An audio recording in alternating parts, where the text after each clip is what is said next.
Assalamualaikum, halo teman-teman. Kali ini kami akan menyampaikan mengenai kaum Padri dan kaum adat tentang krisis politik dan kontestasi teologis ketika itu.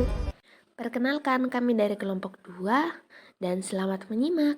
Perang Padri adalah peperangan yang berlangsung di Sumatera Barat dan sekitarnya, terutama di kawasan Kerajaan Pagaruyung dari tahun 1803 hingga 1838. Perang ini merupakan peperangan yang pada awalnya akibat dari pertentangan dalam masalah agama, sebelum berubah menjadi peperangan melawan penjajah.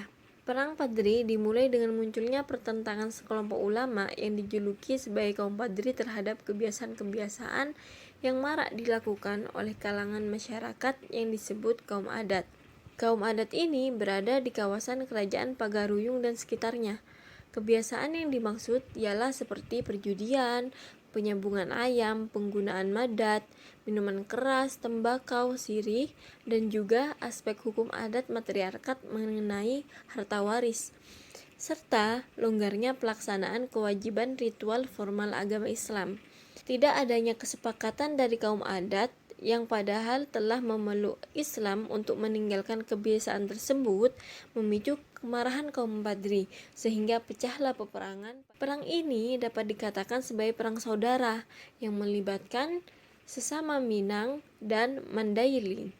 Dalam peperangan ini, kaum Padri dipimpin oleh Harimau Nan Salapan, sedangkan kaum adat dipimpin oleh yang di-Pertuan Pagaruyung pada waktu itu Sultan Arifin Muningsyah. Kaum adat yang mulai terdesak meminta bantuan pada Belanda pada tahun 1821. Namun, keterlibatan Belanda ini justru memperlumit keadaan.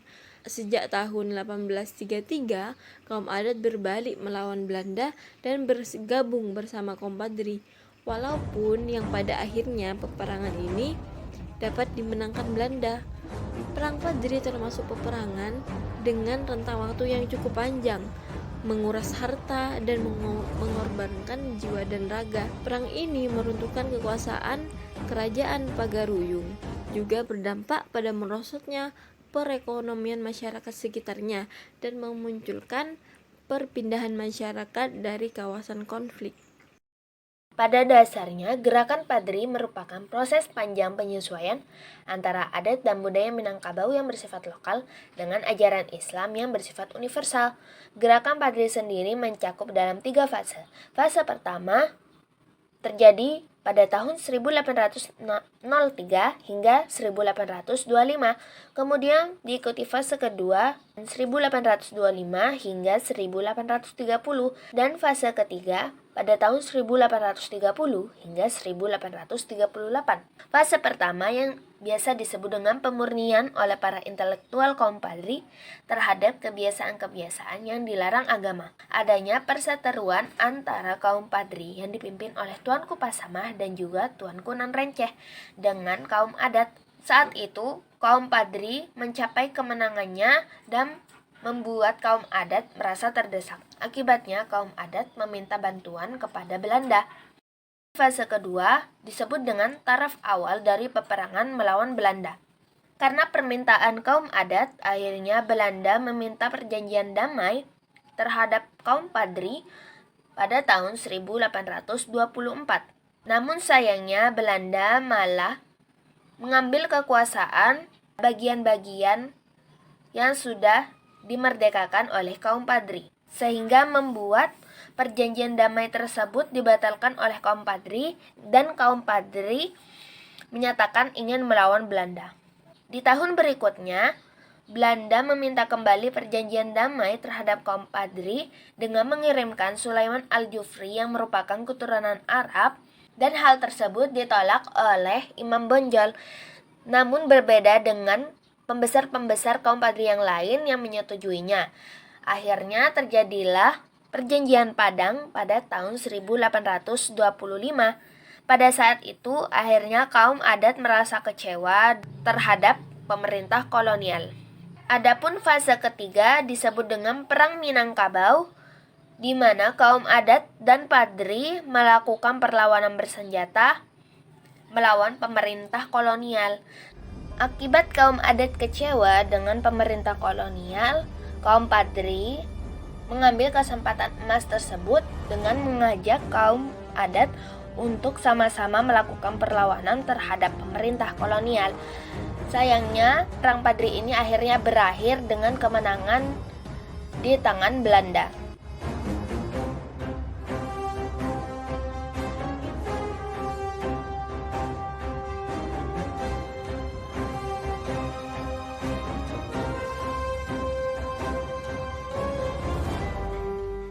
Kajian yang banyak dilakukan oleh beberapa peneliti menunjukkan bahwa kemunculan gerakan Padri merupakan cerminan revolusi yang keras untuk memurnikan pengamalan ajaran agama dalam masyarakat yang sudah menganut agama Islam selama lebih dari 2 abad.